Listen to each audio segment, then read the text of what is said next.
Okay, so strap yourselves in for this one. We're going to talk about Enola Holmes 3.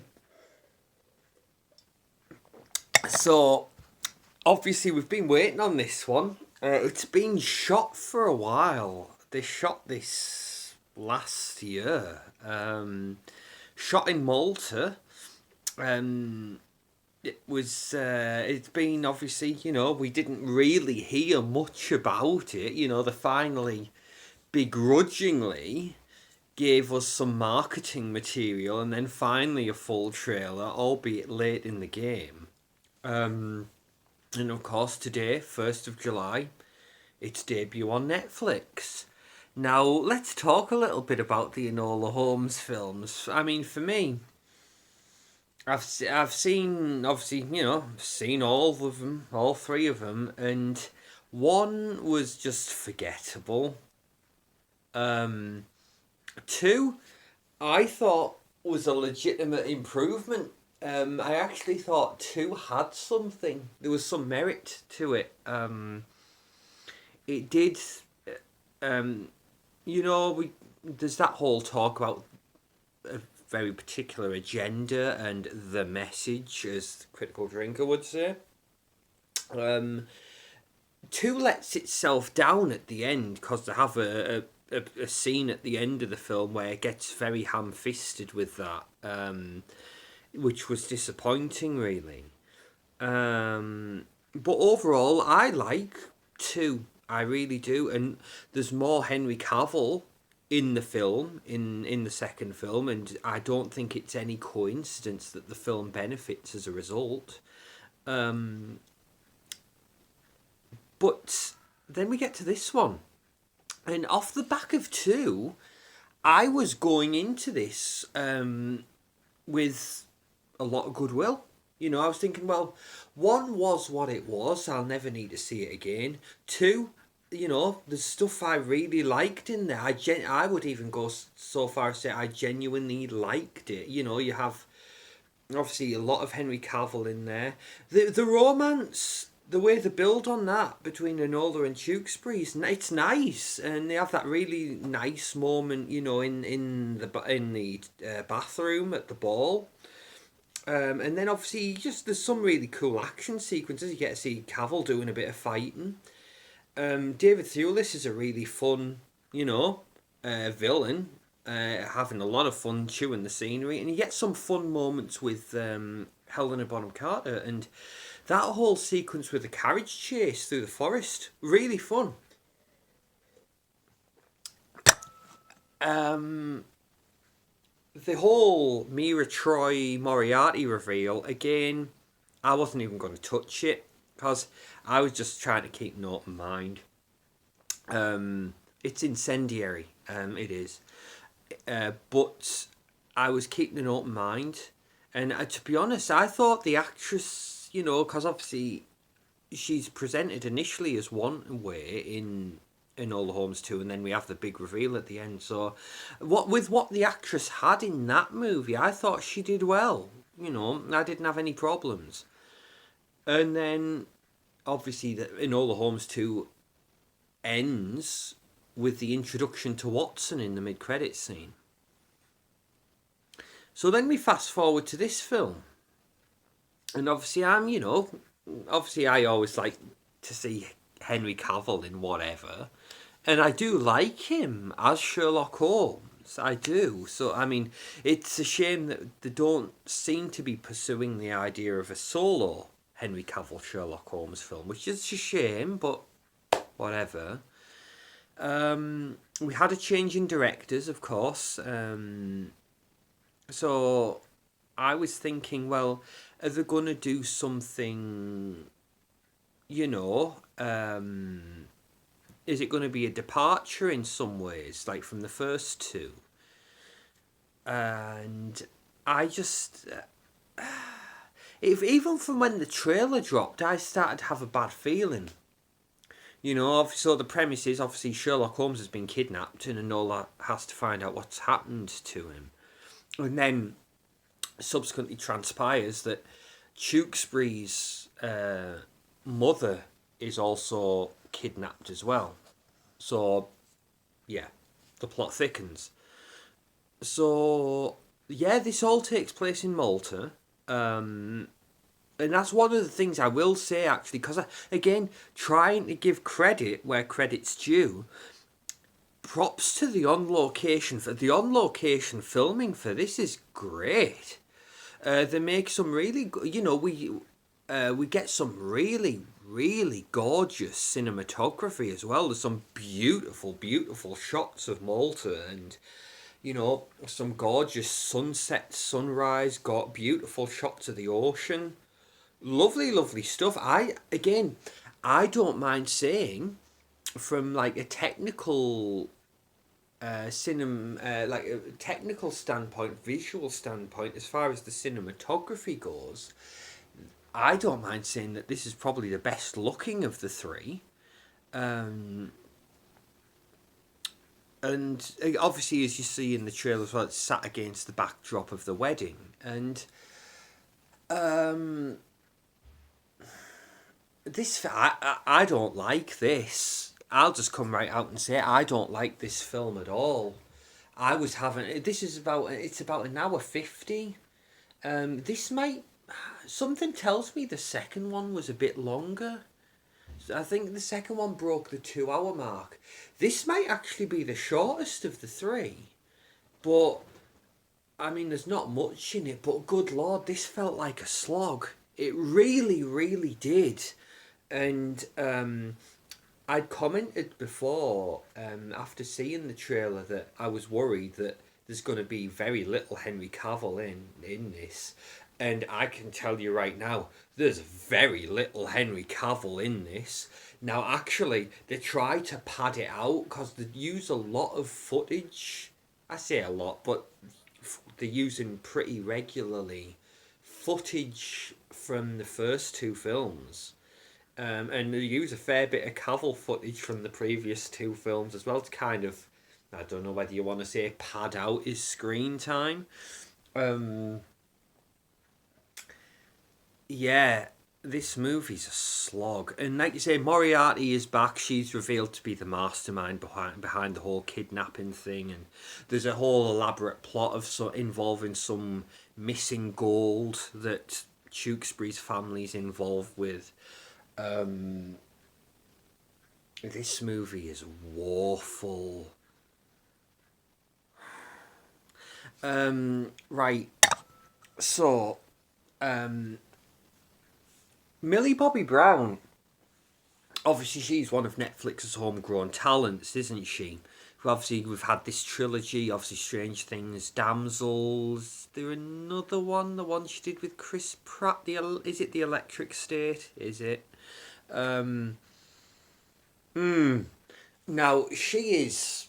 I don't mind saying she is a fine figure of a woman. Did you see that photo shoot she did in the grey one piece with the thigh high socks on? So yeah, but I do not know where this inclination has come from to cast her as this action lead. It's kind of like similar. You know what they did with Emilia Clarke? Like put her in Solo, put her in Terminator. Um, it just totally it doesn't work. It really doesn't. And there's some moments in this where she just doesn't have the chops for what they want to do with the character.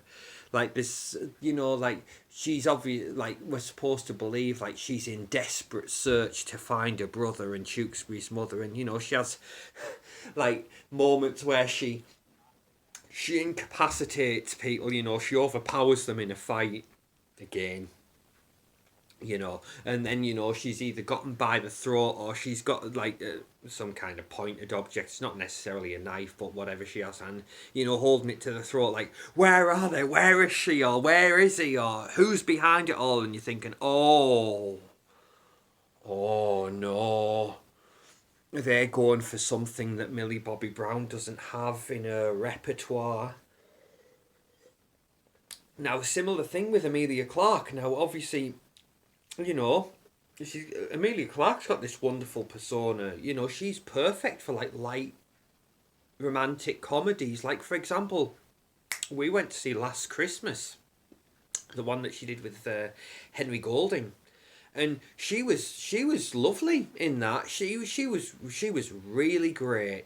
You know, that suited her to a T. And obviously you got Michelle Yeoh. Michelle Yeoh in Last Christmas, man. She looks ravishing in that. Cause she's really made up, really, and she looks lovely. I still think the hottest Michelle Yeoh is Heroic Trio Michelle Yeoh. But yeah, getting back on track. Like that, so the role that Amelia Clark had in Last Christmas was perfect for her. And I think Millie Bobby Brown again. I think she'd be more suited to that. It's exactly the same thing. You know, you've had yeah. It's the Amelia Clark 2.0, basically. Um, yeah, she just doesn't have the chops, and they have moments. There's a moment that really bothered me. Now, obviously, you know, it's its own thing. This is a different Sherlock Holmes from the Conan Doyle Sherlock Holmes, but it still hurts. There's a moment, where it's going through like the setup of everything, going through a montage of like since we last met, this is what's been going on, and obviously Sherlock and I have been working together occasionally. And there's a moment where they're examining a crime scene, and Sherlock comes up with one theory. He finds like the mark of a horseshoe imprint in the mud, and then Millie Bobby Brown says, "I disagree. I think this happened." She said, "You might have missed something." And there was like some fibres of a rope, like from a hangman's noose, and it bothered me, man. It really rubbed me the wrong way, and that, like I say, that's very early on in the film. So I'm going into this with goodwill, but I'm feeling a little bit nervous from what I've seen in the trailers, and we're not getting off to a good start. Um, and it hurt. It hurt. It's like yeah. So you missed that. So I think this happened, and sure enough, she's right. And I'm just again, it's an involuntary reflex at this point. Like I think, could you imagine a world in which she turns round and says that to Jeremy Brett's Sherlock Holmes? Because I sure as hell couldn't. Um, the same thing as well. I had this theory, call me crazy, that what initially appeared as a kidnapping was all part of some master plan that Sherlock was working. Like, he's exactly where he wants to be. Because let me tell you something, that's exactly what Jeremy Brett's Sherlock Holmes would do. Because there's been times where Jeremy Brett's Sherlock Holmes has been on the back foot. And like, for example, in The Illustrious Client, Anthony Valentine, he hires some heavies to go and work over Sherlock Holmes, and he gets legitimately, he's in a bad way, but he uses it to his advantage, and you know what I mean? We get none of that here. No. Again, it's me. I'm the well. Certain events in professional and personal life would bear out that I'm an idiot. But yeah, me being the idiot, it's all right though because it's Netflix. And again, like there's been instances throughout these films where it's got a little bit heavy-handed with the messaging, and we kind of get it. It kind of they just basically turn to just dial it up in this. So we get like, oh, the British Empire, what a bad thing that was.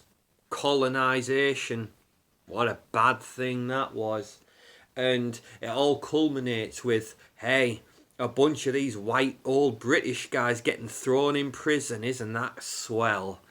Um, and then yeah, basically it's essentially established. Yeah, Enola, she is the best of the Holmes children. Now it bothers me because what you've got to appreciate is Enola Holmes was nothing to do with any of what Sir Arthur Conan Doyle did. Obviously, it's kind of like a modern. Well, of course, it's very modern. Um, yeah, but what bothers me is obviously its character a new author's come along and she's taken like the universe or the world that Conan Doyle created, and then she's ran with it and kind of put her own spin on it and created her own character. Maybe it's a self-insert. I don't know. I won't comment. Um, we're drinking wine, but the wine's decidedly staying quiet and letting me talk. So we're trying to keep this fair and balanced. Did I tell you how nice the cinematography and on location stuff was? Might actually be a nice. Yeah, look at this movie as a nice advertisement, a travel log for going to Malta. That might be nice. Um, but what bothers me is this writer who's created Enola Holmes, she's like benefiting and profiting off the back of Sir Arthur Conan Doyle's creation. Do you see how that works? And then going one step further and saying, oh, well, Sherlock might be good, but Enola's better. There is some moments, like early on in the film before Sherlock's kidnapped, and it's kind of like the evening before the wedding. They have a moment, where they have a little set to. Basically, there's been something bubbling away between Enola and Sherlock, and it finally comes to a head on that night, and have a back and forth in Sherlock's room, and it's quite well. I mean, um, you know, the kind of it's fine. It works as a scene. But then you have like a moment where things come to a head, and you think it's going to be the end of the scene, like that, like no more words are going to be exchanged. Like basically, we see Henry Cavill give her a look at the end of the exchange, and you know how a lot can be conveyed simply through a look. Um, but then it cuts to a close up on Millie Bobby Brown, and we have this horribly ADR'd line where Sherlock says, "You're being emotional." So basically, the look, the look wasn't enough. We have to spell it out for the audience. We have to spoon feed them. It's a horribly ADR'd line. And it just ruins the moment in a lot of ways. He could have left it on, like, the look, and that would have been quite effective. And then Enola leaves the room, so storms out the room. But then I found out something, because as the movie progresses, we get some flashbacks, and we get a flashback of the scene from the first film where they sat together, Sherlock and Enola, under the tree in the garden. And Cavill has a line in that scene where he says to Enola, "You're being emotional." And then it clicked. Apparently, like, something out there is clicking. And then it suddenly struck me. It's like, oh, they just lifted it. They lifted the line. They didn't even bother to get Henry Cavill to re-record the line. They just lifted it from the first film. So I was like, oh, dear me. Again, there's some nice moments between Enola and Tewkesbury. There's a particular moment where they go to they're near the ocean, near the beach, and have some of the cabins, and Enola's like, I've never seen one before, and they have a really nice moment where they both go in to one of these cabins, and they decide they're going to go for a swim. And they have like a moment where, obviously, well, we're going to have to disrobe. But it's quite nicely done. It's a nice scene, or it has the beginnings of a nice scene. So there's little moments here and there where you think, well, hang on, they've got something here.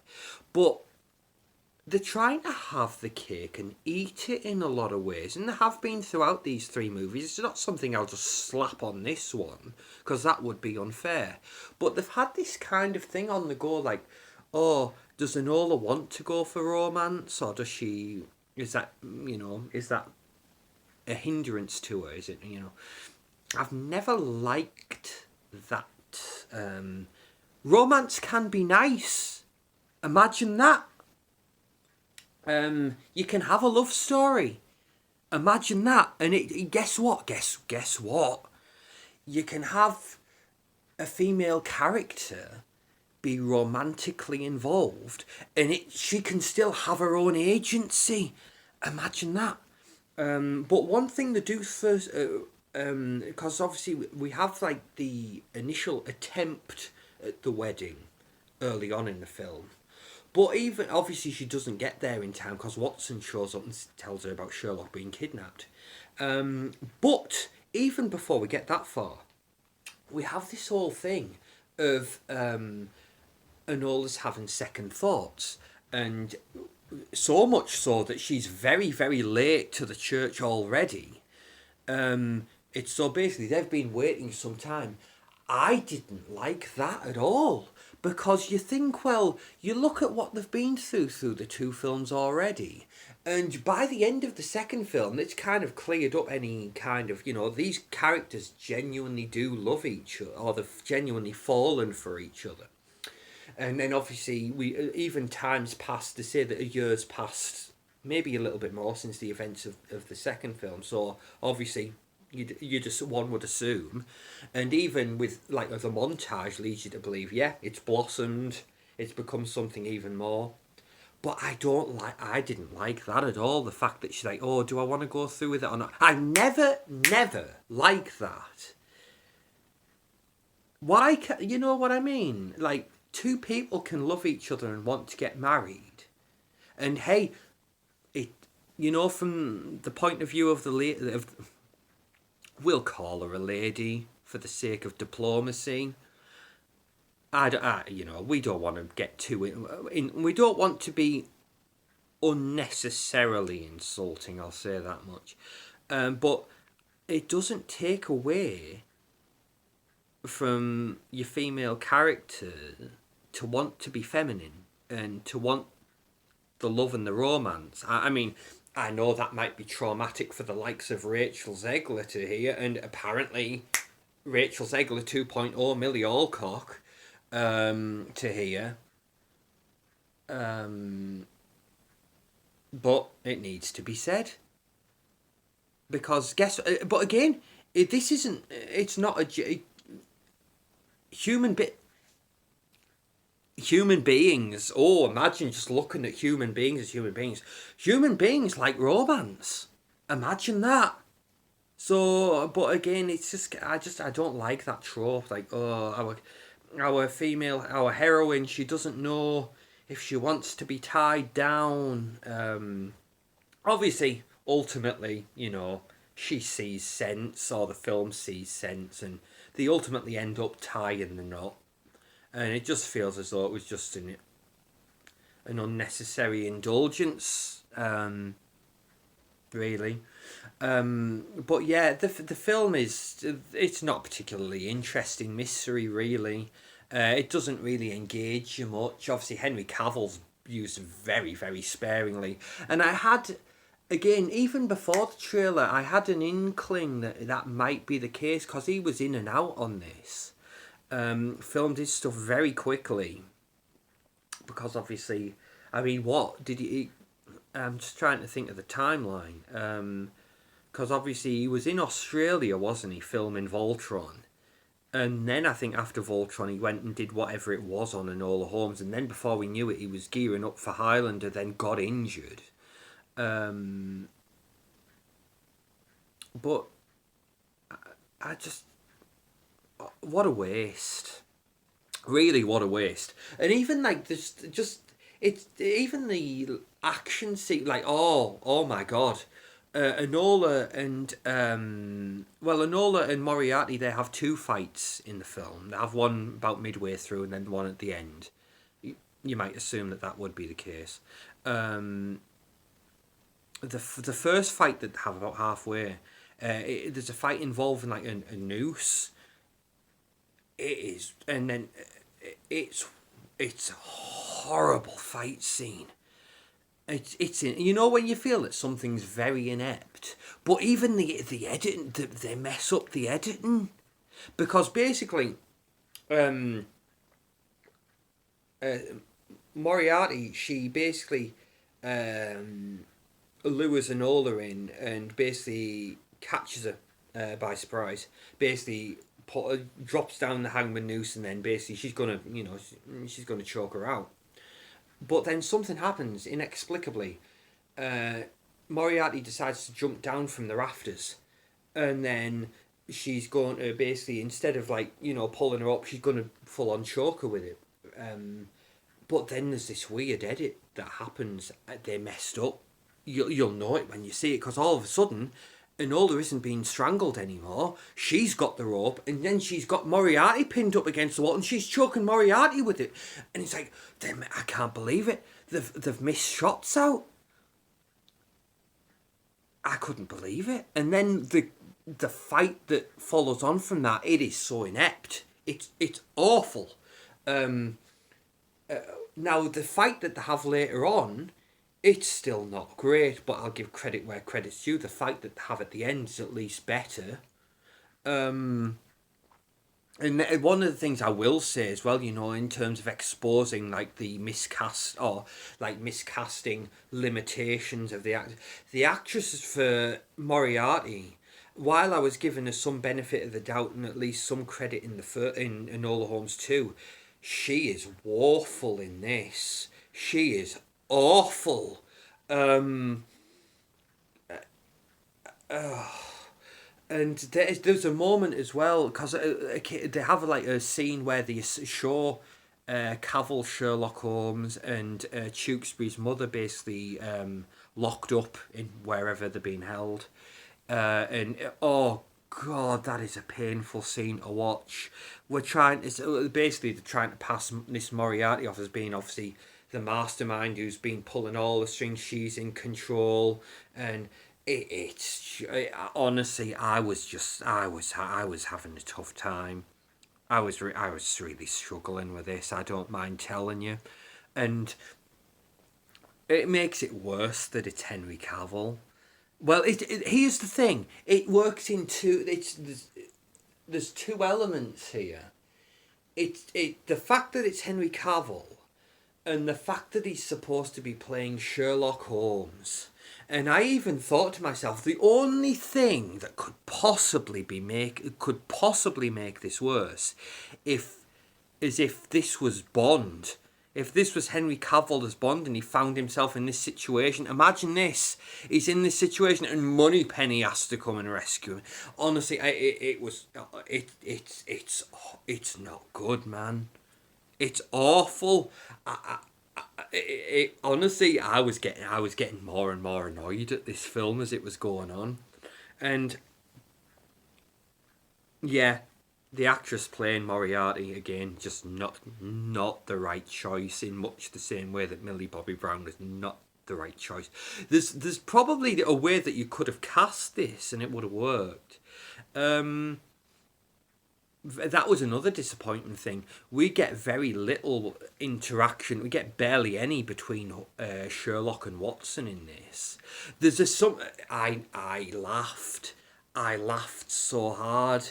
There's a scene where Watson's talking to Enola about obviously how he kind of finally was able to connect with Sherlock after a very like cold reception and a very shaky start, and I had like a montage of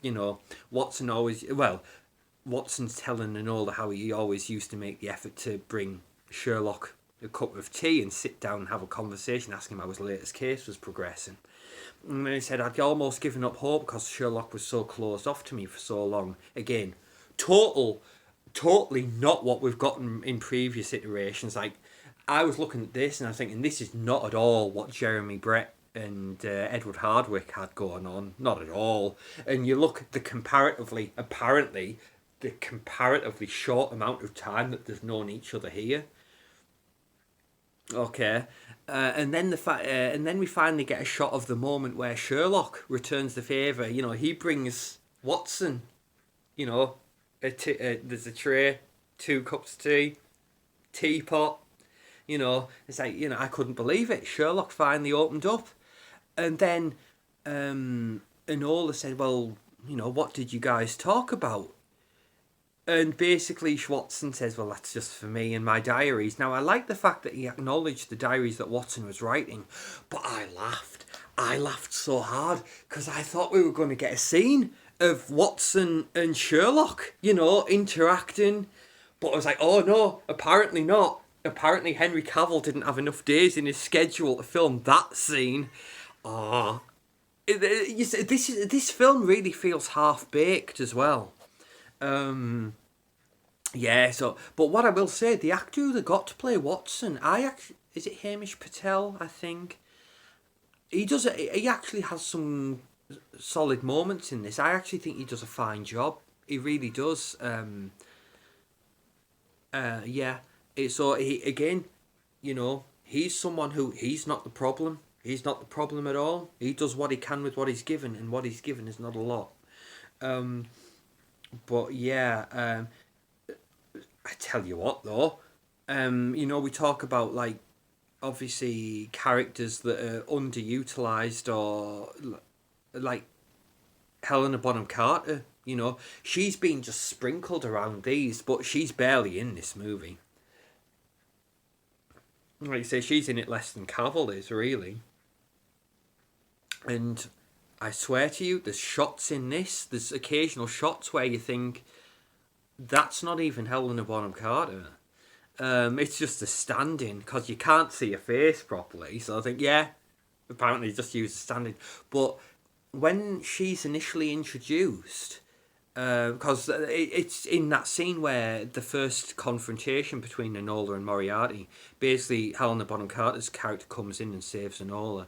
But my God, Helena Bonham Carter, she is phoning. No, she's not. She's writing it in longhand. That's a Spoonie Experiment reference. Yeah, she could not care about this any less. She's just sleepwalking through this, I don't mind telling you. And then it clicked. I finally worked out what this is. Because so many people are half-arsing it. And I suddenly realised this is just an excuse for a paid vacation to Malta. That's what this is. And then we have to make a movie. So, you know, let's... Now, there's parts early on in the film that, you know, where we get those scenes with Henry Cavill. I don't mind telling Henry Cavill's slumming it through this film. But you can see he's just sleepwalking through the early goings. Now, basically this feels like a contractual obligation. Now, what I will say, there's an exception to it. The scene at the end where they finally deal with Moriarty after the fight that Enola has. Now, Moriarty gains the upper hand, and well, no, she doesn't, because Enola wins the fight, but she leaves her unconscious outside and then goes. So we know it's not over.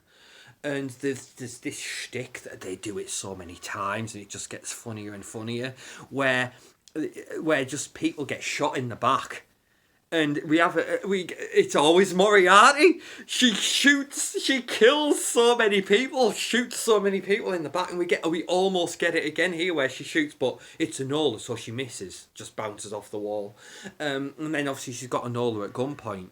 And wouldn't you know it, she'd had chance to untie and free Tewksbury's mother, but Cavill's still tied up, wouldn't you know? And when you look at the way they are tied up, Sherlock would have been able to get out of it. Jeremy Brett's Sherlock would have gotten out of it. But we can't have that here. So anyway, while Enola is just keeping Moriarty distracted, Tewksbury's mother goes over and unties Sherlock. And then we get the greatest moment in the film. There's a great moment in here. And basically, Sherlock, Henry Cavill, he punches Moriarty full force in the mouth. Oh, God, it's glorious. He smacks her full force in the mouth. And it's great. It's quick, but it's great. And then obviously she drops the gun and staggers, and then Cavill grabs the gun, and he's gonna smoke her ass. And then, and he makes valid points. You know, if we don't, she's just gonna escape again, because that's how the film opens. You see, we see her. Well, we don't see it's her, but you know it's her. Being, like, plotting her escape with an outside confidant. How she's going to get out of prison. So Cavill says if we leave her, she's just going to escape again. So, let's put an end to it once and for all. And basically, wouldn't you know it? It's Enola who has to make him see sense and talk him down. And we even get a rework of that. She literally says to him, "You're being emotional." Oh, God, Lord, could you imagine that with Jeremy Brett? Oh. And now, what I will say, obviously, Cavill in this moment, even though there's been, elements of him just going through the motions earlier on, in this scene, genuinely, he's acting his heart out, man. Like the non-verbal acting, because, we get some tears, the anguish. Like there's some legitimate rage going on. Honestly, it's a fantastic performance that he delivers in this moment. But then it's taken away because we've got Millie Bobby Brown yammering on in the background. And obviously we've got Moriarty, the actress. Oh, I tell you what, she has some facial expressions. The smug look on her face. But it just makes you want Cavill to pull the trigger so bad. But basically, Millie Bobby Brown ends up talking him down because, she's the best Holmes, don't you know? But then something absolutely hilarious happens. All this time, Tewksbury's mother's been there in the background, and Cavill puts the gun down, or lowers the gun. And Tewksbury's mother, she's just grabbed this rock and she just wipes Moriarty out, club to the back of the head. They never definitively state if she's dead or not, if I remember rightly. I hope she's dead. Oh, God. But are we all forgetting? Holmes kills Moriarty. He throws his ass off the waterfall. But apparently, putting a bullet in Moriarty, that's a bridge too far, I'm sorry to say. I don't get it. It's alright. Again, let's wrap this up. Moriarty's taken care of. Yeah, justice is done to the horrible, evil British colonisers. The evil white British men are thrown in prison. Yay. And then we get the wedding at long last. All of that and and she's finally decided to stop being so, and yeah, and just so lackluster. I swear to God, Henry Cavill was green screened in for that scene. There's just some awkward close-up shots of him a couple of times throughout the wedding, and he is not there. I'm telling you, he was not there for it. Because you even have like shots where you see where Sherlock would be standing, and you just see like a shoulder. You never see the face. And you never see him interact with anyone in the scene. He's just stood there watching the wedding take place, off to the side, the occasional close-up. He was not there, I'm telling you now. And do you know what? Good riddance, because he's got Highlander coming up. Even Voltron, from what I understand, it's a smaller role that he has in that movie, just like a supporting role. But from what I understand, he's in that movie, if the test screenings that Mr. H talked about or anything to go by, he just shows up, kicks ass and pieces out. So honestly, that's all we want. But my God, What a damp squib of an ending of a wrap up to a trilogy. There's no post credit scenes. I don't think they're under any illusions that they're going to get a fourth one. Millie Bobby Brown, I don't know now that Stranger Things are. I don't know if we're going to see any more of her. You know what, Millie Bobby Brown, she is gorgeous. So do us all a favour. Think about pursuing modelling. Maybe she could do a Calvin Klein campaign. I mean, what Dakota Johnson did was great. So, hey, there you go. Why not? But yeah, woeful, woeful stuff. After that improvement over what that we got in the second film, we've just gone back over. But yeah, that wraps this up. I mean, at least it was on Netflix. Could you imagine going to the theatre to see this? Yeah. Hey, it's all right, Henry Cavill. You know, you delivered a great moment of acting there. He was trying harder than this thing deserved. Because even when he was going through the motions, I could fully understand. It's like, yeah, do you know what? I'd do the same. I probably wouldn't have even tried that much. But yeah, anyway, it's done. Please feel free to share your thoughts. If I've helped in any way, hopefully I've helped you guys to avoid this disaster, because life's just too short. You could go watch something else. You could go do something else. I care about you. I want to take this hit so that you guys don't have to. If you've seen it, I hope you were able to get more out of it than I was. Please feel free to share your thoughts. And I'll see you in the next one. I'm going to go enjoy the rest of this and try to forget about this. Bye bye, everyone. Peace out.